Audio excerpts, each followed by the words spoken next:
Now ideally the front cap should come off. I should pull this entire membrane roof back and glue it back down again.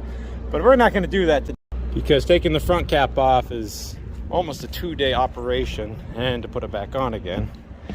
And we're just trying to stabilize this area right there and keep it waterproof. Ideally, when the factory built this, they should have put this butyl tape, which is this putty right here, underneath the fiberglass on top of the roof when they did that. But trying to get this underneath, sure, I can get it there, but I definitely cannot get it there even a little bit because I can't lift up the roof there.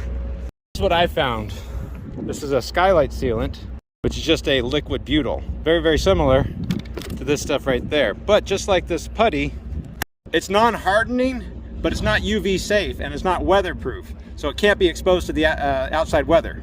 Get underneath there with the caulking gun and inject it underneath the front cap. Just underneath the cap there. Now we'll have a water dam and a water break. If the molding on top lets go. Of course, we can get a nice bead underneath the middle of this too, so that when we put the cap down, we'll ooze out and we'll glue the cap to the roof now. And now we put all these screws back in. All right, there they are. All the screws are in.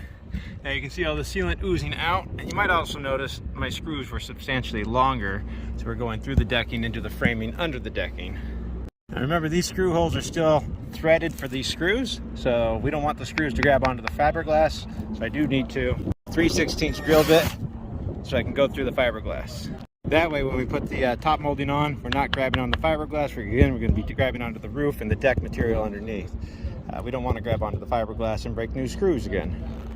So now the next step is just to clean off this molding. We'll get off the butyl. All right, so the butyl's off. Now we just have to flip it over and clean off this side.